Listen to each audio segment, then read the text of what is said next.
Hermanos, buenas noches. Tenemos hoy una nueva oportunidad de compartir este tiempo de Espacio Varón, donde vamos a retomar el estudio del libro de Santiago. Tuvimos 2 jueves, Navidad y fin de año, en el que tuvimos una recordación del nacimiento del Señor y un deseo para este año que hemos comenzado, que en principio es nada más que un cambio de hoja. Las mismas situaciones, las mismas circunstancias nos están tocando vivir, padecer y disfrutar. La vida continúa. Estamos en este momento que estamos grabando, nos enteramos que acaban de internar o están internando a César. La enfermedad continúa. Decíamos que Dios obre, cuide de su salud, en él como en todo el resto de los hermanos que formamos parte de la congregación. Estamos siempre puestos en las manos de Dios, confiamos en Él, y así como actuó en el pasado y hubo muchos hermanos que se recuperaron y han superado ya esta situación, confiamos en que Dios también lo va a hacer con todos aquellos hermanos que hoy quizás la están padeciendo o que en el futuro quizás nos pueda tocar, no sabemos a quiénes. Retomamos el estudio de Santiago. Agradecemos una vez más a aquellos que trabajan después en la compaginación, especialmente a Nelson en esta semana. Mañana se va a casar, mañana por el viernes se va a casar. Le agradecemos a todos los que durante este tiempo estuvo colaborando y siendo de ayuda para la iglesia y para este espacio varón en particular. Decíamos que retomamos el estudio de Santiago, hoy nos toca el capítulo 3. ¿Saben ustedes que en tiempo de medicina, de atención a las enfermedades, muchas veces nos tocó a cada uno de nosotros concurrir al médico? De chicos, de grandes, y si bien es cierto fueron pasando el tiempo, fue apareciendo un montón de aparatología que se fue agregando, que da más certeza quizás a veces al diagnóstico, antibióticos que van atacando las enfermedades. Hay un elemento que se usaba cuando yo era chico, muchos de los que estamos acá eran chicos, y se sigue usando. Y en general dicen que quien lo usa, mejor profesional es, más formado, más armado desde el punto de vista científico es.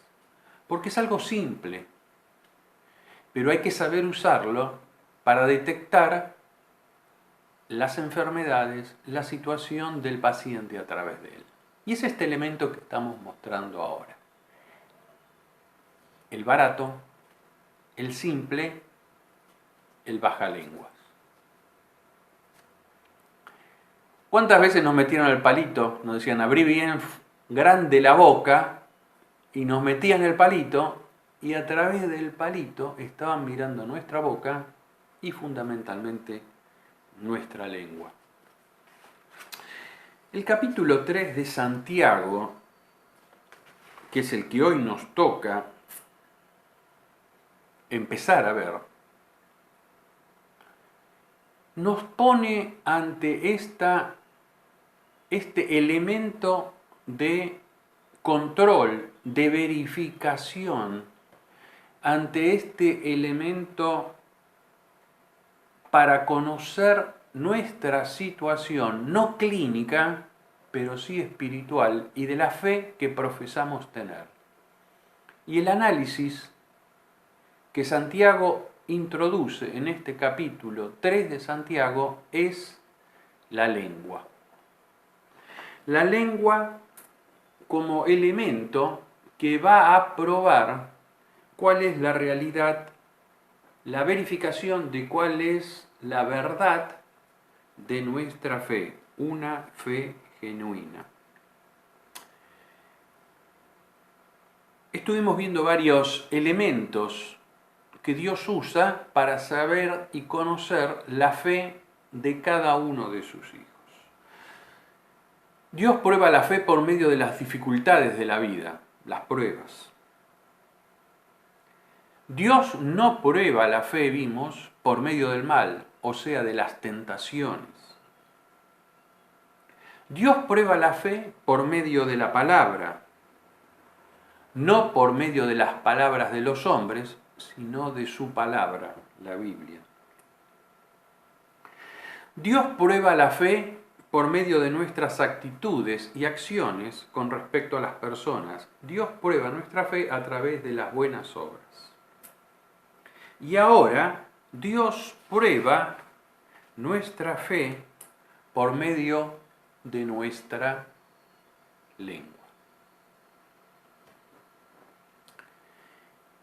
Vamos a leer los primeros 2 versículos, que es sobre los cuales vamos a tratar de hoy analizar, pensar algunas cosas. Después, quizá el jueves próximo, veamos o estudiemos distintos ejemplos que va poniendo ahí el escritor Santiago. Santiago capítulo 3, versículo 1. Hermanos míos, no os hagáis maestros muchos de vosotros, sabiendo que recibiremos mayor condenación. Porque todos ofendemos muchas veces. Si alguno no ofende en palabra, este es varón perfecto, capaz también de refrenar todo el cuerpo. El versículo 1, nos introduce una advertencia especial, diciendo: no os hagáis maestros muchos de vosotros, sabiendo que recibiréis mayor condenación. Es una alerta para aquellos que abrimos la palabra y tratamos de explicar, de enseñar, de mostrar. Quien enseña tiene una mayor responsabilidad, porque debe avalar con su vida, con su andar, la fe que dice tener. Decíamos que el versículo 1 es una advertencia para aquellos que tienen esta responsabilidad de enseñar, no solo porque deben acompañar con su vida lo que enseñan, porque debemos acompañar con nuestra vida lo que enseñamos, sino porque tenemos una responsabilidad cuando enseñamos o cuando explicamos qué es lo que enseñamos, qué es lo que explicamos, porque a través de esto puede provocar el error o el explicar de mala manera lo que es quizá la enseñanza de la palabra de Dios. Ahora, en realidad esto es una advertencia para los que enseñan, pero el resto del capítulo que va a desarrollar este tema es una enseñanza para todos, en la cual todos estamos incluidos, porque dice el versículo 2 y comienza así: todos ofendemos muchas veces. Si alguno no ofende en palabra, este es varón perfecto, capaz de refrenar todo el cuerpo. Esta es una realidad que vivimos todos, que afrontamos todos, que padecemos todos. Algo había ya expresado Santiago en el primer capítulo, en el versículo 19, había dicho: hermanos, mis amados hermanos, todo hombre sea pronto para oír, tardo para hablar y tardo para irarse. Y en el versículo 26 dice: si alguno se cree religioso entre vosotros y no refrena su lengua, sino que engaña su corazón, la religión del tal es vana. Como dando una introducción a esto que iba a desarrollar más extensamente en este capítulo 3. Todos sentimos o decimos que tenemos la capacidad de expresarnos libremente, que podemos decir lo que queremos. La libertad de expresión es un derecho que cada persona tiene y nadie puede ser coartado en lo que decide expresar. Esto puede ser una realidad, es cierto, es una realidad para el ser humano. Pero para el cristiano hay algunos parámetros y algunas cosas que deben reflejar un cambio para no tener una boca suelta, libre, que nos permita decir cualquier cosa que nos viene a la mente en cualquier momento. Por eso Santiago pasa a través de la lengua como un examen para reflejar lo que hay en nuestro interior de nuestra fe. Hay quienes han dicho que la lengua es el arma más poderosa del mundo. Es más letal que una bomba nuclear, pero de ella, de la lengua, no se lleva a cabo una inspección cuidadosa. Hay personas que tienen doble lengua. Dicen una cosa por un lado, luego dicen otra por otro lado. Hay unas frases que atribuyen a los griegos: la lengua, un miembro sin hueso, tan pequeño y débil, puede aplastar y matar. Los turcos decían: la lengua destruye una gran horda mejor que una espada.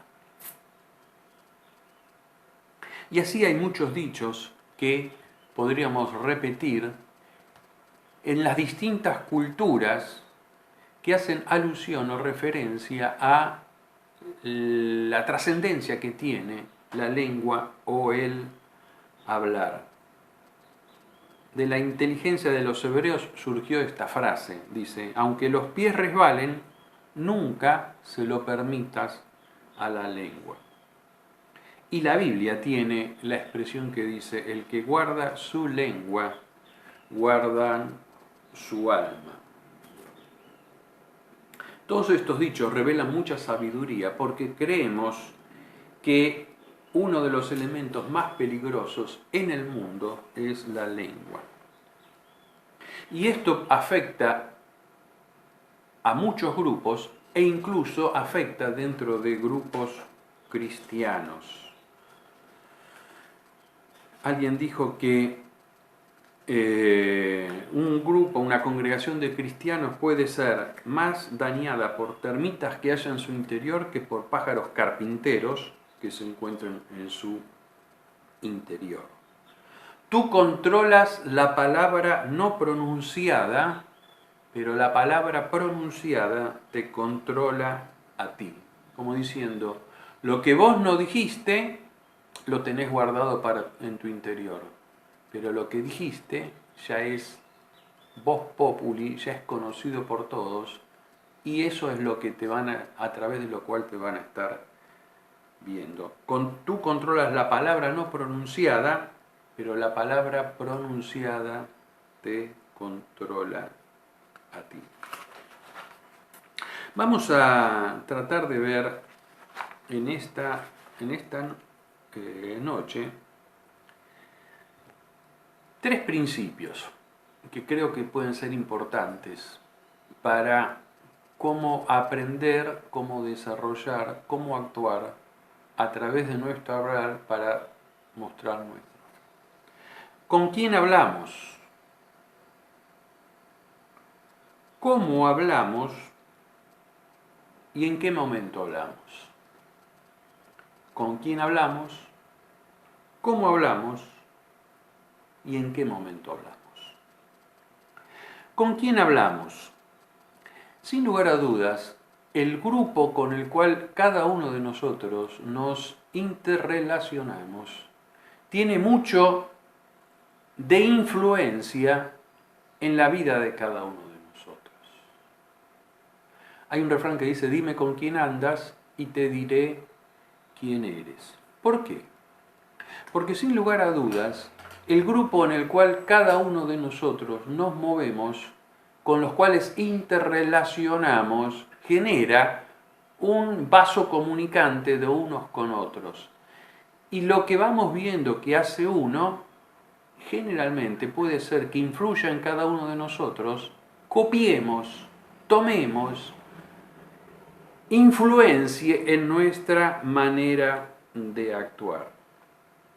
Por eso es importante las compañías que tenemos, porque esas compañías, sin lugar a dudas, van a actuar en nuestra forma de ser y consecuentemente en nuestra forma de hablar. Decíamos con quién hablamos, con quién nos relacionamos, porque esto va a afectar nuestra vida.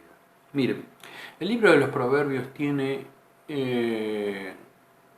un montón de enseñanzas que Salomón, fundamentalmente, escribió como resultado de el ver y el conocer el actuar de las personas. Y hay varios capítulos que están, o proverbios que están destinados a la importancia de la lengua y del hablar entre las personas. Miren la importancia que él le daba a las personas con las cuales nosotros hablamos. Dice, por ejemplo, Proverbios capítulo 6, versículo 19, lo siguiente. Proverbios 6, 19 dice: el testigo falso que habla mentiras y el que siembra discordia entre hermanos. Capítulo 2, versículo 12 dice: librarte del mal camino de los hombres que hablan perversidades. Capítulo 10, versículo 31 dice: la boca del justo producirá sabiduría, mas la lengua perversa será cortada. Y en el capítulo 20, versículo 19 dice: el que anda en chismes descubre el secreto.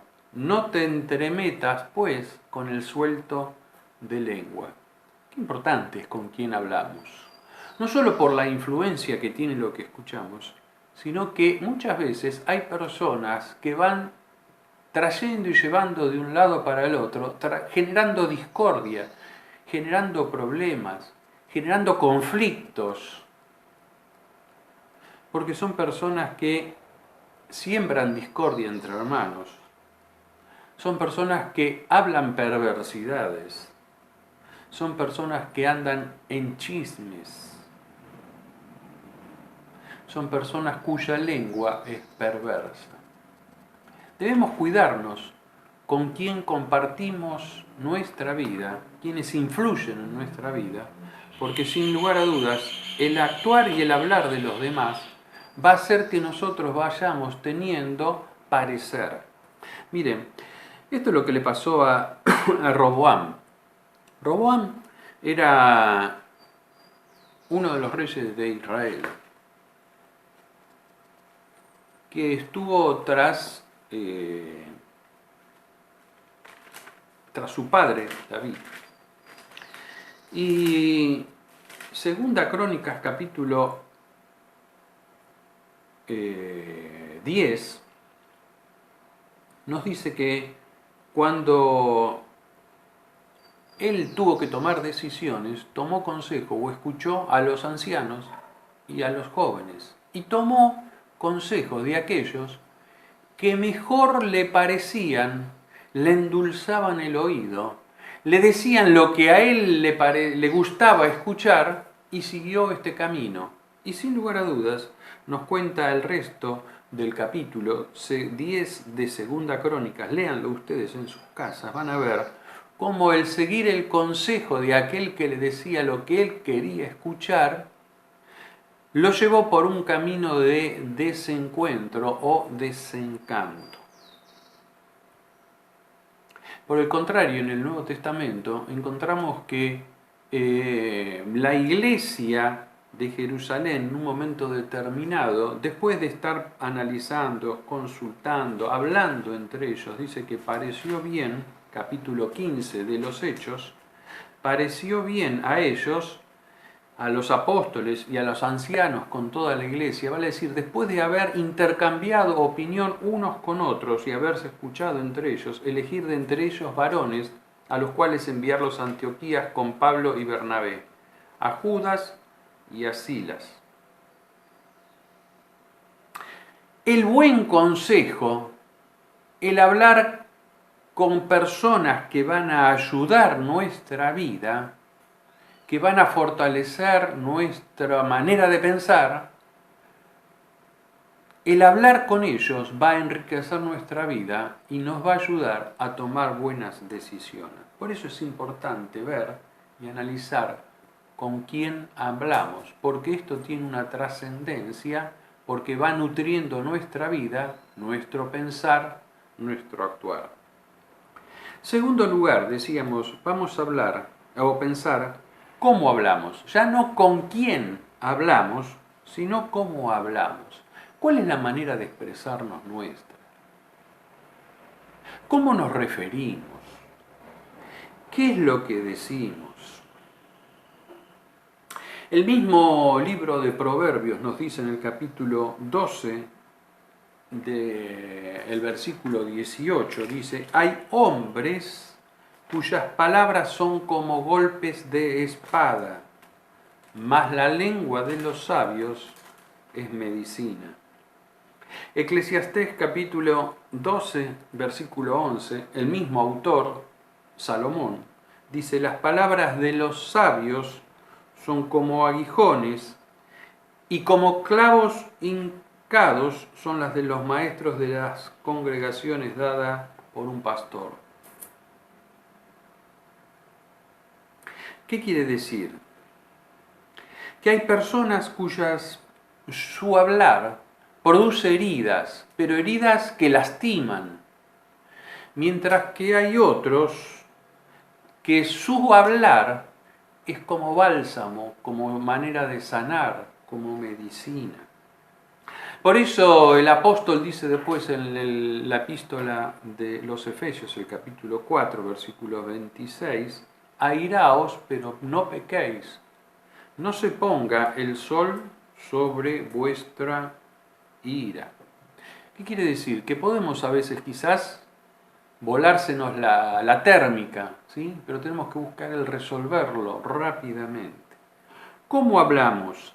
Tenemos que tener mucho cuidado, porque podemos estar con nuestras palabras hiriendo a veces mucho más de lo que es la violencia física a través de la violencia verbal. Ustedes saben que hoy en día se considera también la manera de hablar, como nos expresamos, un método o un elemento de violencia. No ya solamente la violencia física, sino la violencia verbal.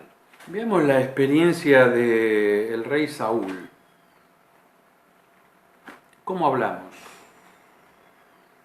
Primera Samuel, capítulo 18.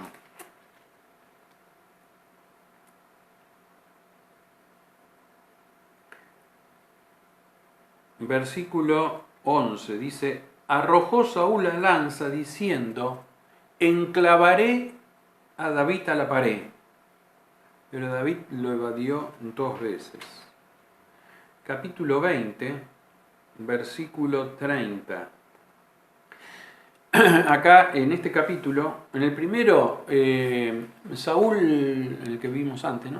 Saúl se estaba rebelando contra David. Claro, David había vencido al gigante Goliat, la historia que conocemos. El pueblo iba tras él y comenzó a generar envidia en el corazón de Saúl esto. De tal manera que lo que empezó a decir, a pensar y a verbalizar, lo llevaba a actos que dijo, ¿cómo es? Enclavaré a David a la pared, y lo llevó a esto, a la realidad de arrojarle a él por 2 veces la lanza tratando de matarlo. Sus pensamientos se tradujeron a sus palabras a sus acciones. En el capítulo 20, 2 capítulos más tarde, viendo la amistad que existía entre David y Jonatán, en el versículo 30, Samuel le dice a su hijo lo siguiente. Entonces se encendió la ira de Saúl contra Jonatán y le dijo, hijo de la perversa y rebelde, ¿acaso no sé yo que tú has elegido al hijo de Isaí para confusión tuya y para confusión de la vergüenza de tu madre? ¿Cómo hablamos? En el ámbito familiar, con nuestra esposa, nuestros hijos, con nuestros hermanos, con nuestros compañeros de trabajo, aún inclusive en la iglesia con hermanos o respecto de alguno de los hermanos. ¿Cómo hablamos? ¿Qué decimos? ¿Qué sale de nuestra boca? Porque de lo que sale de nuestra boca es lo que hay en nuestro corazón.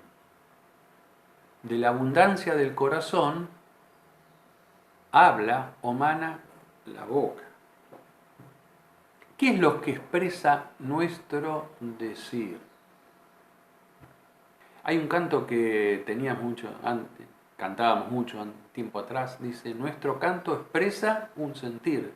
Y sigue el desarrollo de la letra, hablando de cosas buenas, nuestro sentir de predicar, pero ¿saben qué?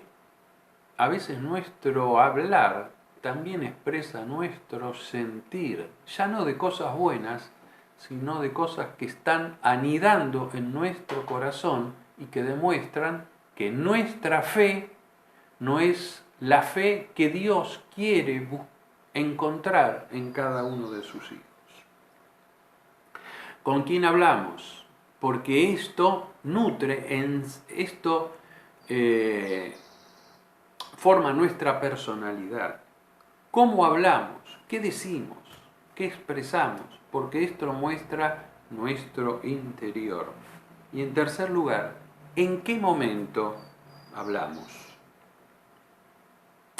El mismo Salomón, ya no en Proverbios, sino que en el libro de Eclesiastés que mencionábamos anteriormente, en un capítulo, el capítulo 3, en el cual habla de distintos tiempos en la vida, dice en su versículo 7,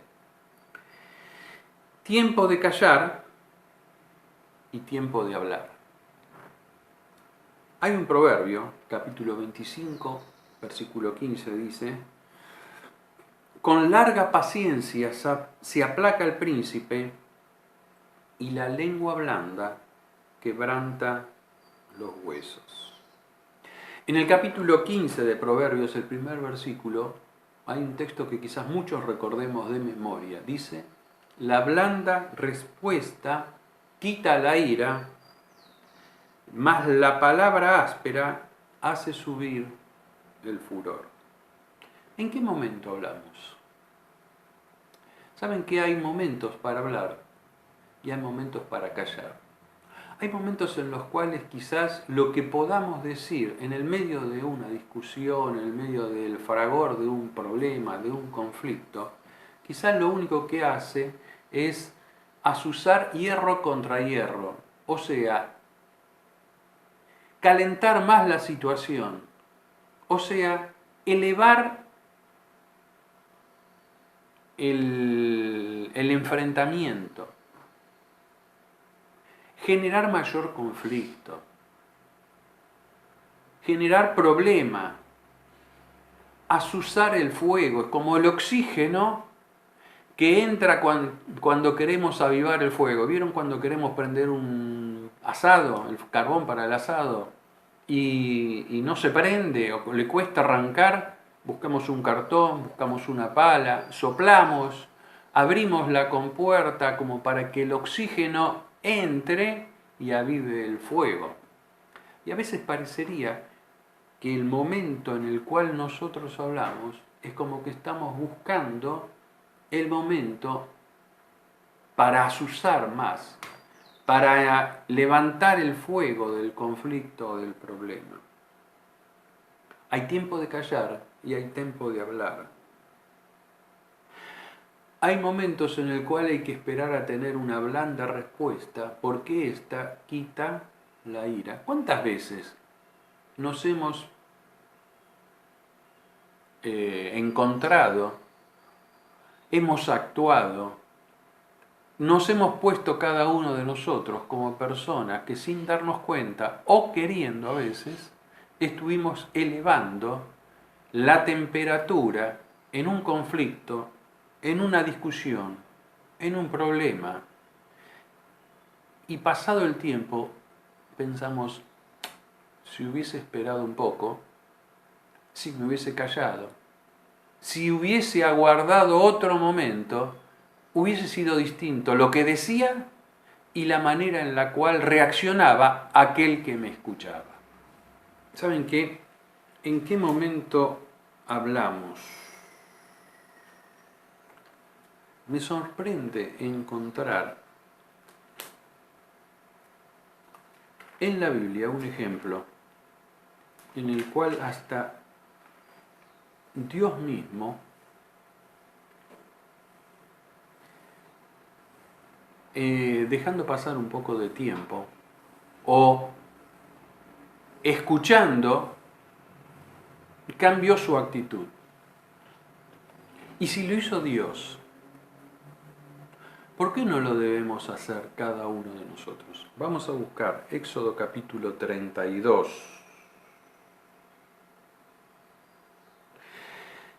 Moisés estaba con Dios en el monte recibiendo las tablas de la ley, escuchando todo lo que Dios le decía respecto a la manera en que el pueblo tenía que actuar.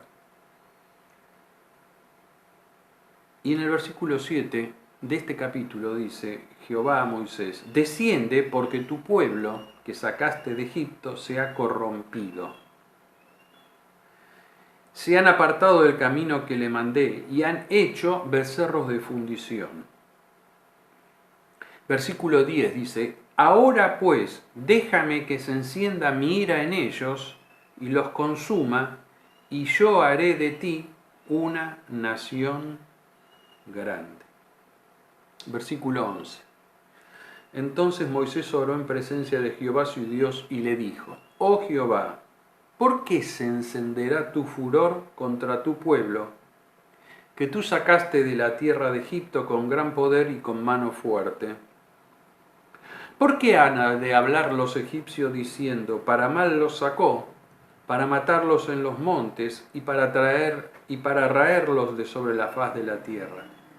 Vuélvete del ardor de tu ira y arrepiéntete de este mal contra tu pueblo. Acuérdate de Abraham, de Isaac y de Israel tus siervos, a los cuales has jurado por ti mismo y les has dicho: yo multiplicaré vuestra descendencia como las estrellas del cielo, y daré a vuestra descendencia toda esta tierra de que he hablado, y la tomarán por heredad para siempre. Entonces Jehová se arrepintió del mal que dijo que había de hacer a su pueblo. Miren la manera en la que hablamos, lo que decimos, los consejos que escuchamos, el momento en el cual hablamos. ¿Cómo puede hacernos cambiar el parecer? ¿Cómo hacernos cambiar la actitud? ¿Cómo hacernos cambiar el actuar? Y consiguientemente cambiar la historia. Si Dios hubiese actuado con el pueblo de Israel como era su sentir cuando los vio yendo tras dioses ajenos, el pueblo de Israel quizás hubiese sido destruido. No hubiese desaparecido porque Dios le estaba prometiendo ahí que iba a ser a Abraham de él una nación grande, porque Dios mantenía su promesa respecto a que en Abraham iba a ser una nación grande. Pero los pueblos de alrededor hubiesen visto: mira, este Dios saca a su pueblo para destruirlo en el desierto. Lo libró de los egipcios para que terminasen muriendo en el medio del desierto. ¿Cómo hablamos? ¿Qué decimos? ¿Con quién hablamos? ¿Cuándo hablamos? Son conceptos que tenemos que tener claros en nuestra vida para que no sea la lengua, nuestras palabras, no seamos nosotros esclavos de nuestras palabras, sino que seamos dueños de nuestros dichos. ¿Saben qué? Las palabras dichas nos convierten a nosotros en esclavas de lo que hemos dicho. las palabras que guardamos, que conservamos, o en nuestro interior, o que las expresamos y las decimos después de una sana reflexión, son aquellas que van a guiarnos en nuestro andar y que van a hacer que nosotros podamos demostrar a través de nuestra boca, de nuestra lengua, la fe que decimos tener. Hemos visto desde el principio este cuadro que nos dice, cuando la fe es viva, se enfrenta a las pruebas, a las tentaciones, a la palabra de Dios, a las personas, a la realidad. Y hoy comenzamos a ver que cuando la fe es viva, se enfrenta a la lengua, al hablar nuestro, y produce control en nuestro hablar. ¿Sabes qué? Si la fe que profesamos es viva en vos, es viva en mí, va a producir control sobre nuestros dichos. Nuestra lengua, nuestro hablar, va a ser lo que va a mostrar lo que hay en nuestro interior. Cuando el médico nos miraba con el bajalengua, no estaba estudiando si la lengua, no estaba viendo la lengua en sí, sino que la lengua estaba mostrando lo que había como afección dentro de nuestro interior, dentro de nuestro ser.